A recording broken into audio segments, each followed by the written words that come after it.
Chapter 1. God is Other, the Experience of Wonder. Ultimately, when it comes to God, we're like ants crawling across an iPad, in touch with something we only faintly understand. Drew Dick. It was late afternoon, and after 10 days of preaching in rural Zambia, 5 of us were squeezed onto a small boat gliding quietly across shallow water toward the riverbank. We had hoped to catch a glimpse of some local wildlife, but we weren't expecting this.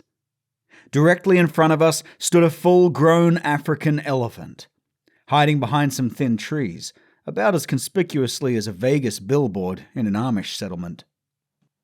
Our guide turned off the motor, and a nervous silence settled over the group as the tide inched us closer. We sat motionless, hardly daring to breathe, just meters away from untamed power that had never known a master. We were in awe. Suddenly, the thin trees separating us from the elephant crackled then bowed forward as this heavyweight champion of Africa pressed over them into the shallow water directly toward us. A few more steps, and he would have joined us in the boat. Everyone gasped. A pastor swore. The guide quickly throttled backward to a safer distance, and we looked at one another with racing hearts and astonished faces that all preached the same one-word sermon.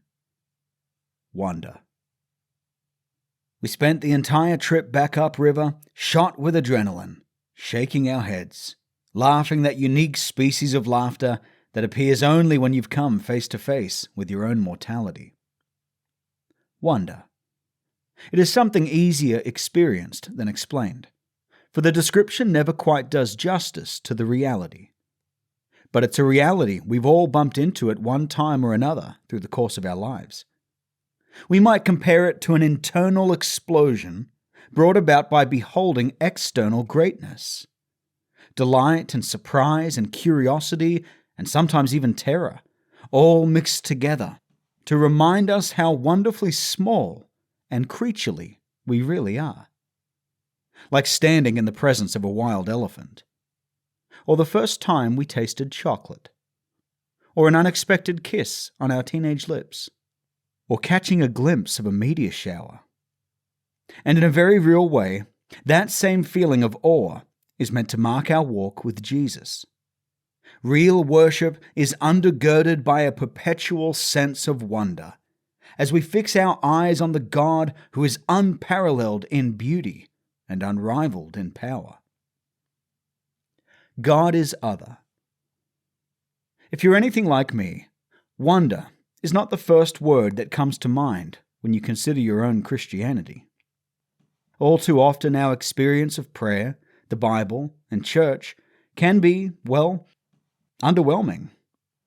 The problem, as the 16th century reformer Martin Luther once quipped to his theological rival Erasmus, is that your thoughts of God are too human. Tamed views of the divine are almost always the result of a God-in-the-mirror theology, where we see the Lord of all as little more than a reflection of ourselves. A God who conveniently winks at almost everything we presently practice and approve of, rarely being so audacious as to contradict our wishes. But that is not the picture of God we find in Scripture. That God, as he truly is, will not allow us to catch him, cage him, and comprehensively examine him like a neat little specimen. We need to first appreciate the otherworldly dissimilarity between us and the God who beckons, "Seek my face." Psalm 27:8. There's a scene in C.S. Lewis's The Silver Chair where Jill, a self-assured newcomer to the land of Narnia, has been separated from her friend Eustace and is searching for a stream to satisfy her raging thirst. She follows the sounds of flowing water and finally locates this source of life, but upon arrival, she stops dead in her tracks. For next to the stream stands the one who sang Narnia into existence, Aslan the lion. Paralyzed with uncertainty as to whether she ought to approach or flee for her life, she is surprised when the great lion opens his mouth and speaks to her. "Are you not thirsty?" said the lion. "I'm dying of thirst," said Jill. "Then drink," said the lion. "May I? Could I? Would you mind going away while I do?" said Jill. The lion answered this only by a look and a very low growl. And as Jill gazed at its motionless bulk, she realized that she might as well have asked the whole mountain to move aside for her convenience. The delicious rippling noise of the stream was driving her nearly frantic. "Will you promise not to do anything to me if I do come?" said Jill. "I make no promise," said the lion. Jill was so thirsty now that without noticing it, she'd come a step nearer. "Do you eat girls?" she said. "I have swallowed up girls and boys, women and men, kings and emperors, cities and realms," said the lion. It didn't say this as if it were boasting, nor as if it were sorry, nor as if it were angry. It just said it. "I daren't come and drink," said Jill. "Then you will die of thirst," said the lion. "Oh dear," said Jill, coming another step nearer. "I suppose I must go and look for another stream then." "There is no other stream," said the lion. Like Lewis's lion, God will not be tamed. He offers fullness of life, but he does so on his terms. And yet we must approach him, for there is no other stream. Throughout Scripture, we are confronted with a God who is entirely other to us. A God who questions us, "To whom then will you compare me, that I should be like him?" Isaiah 40:25. And corrects us, "You thought I was one like yourself." Psalm 50:21. To be sure, there is a profound sense in which we are like God, which we'll talk about in chapter 10. Yet in a deeper way, God is entirely unlike us. The theological attribute we are talking about here is called the transcendence of God, or put another way, the godness of God.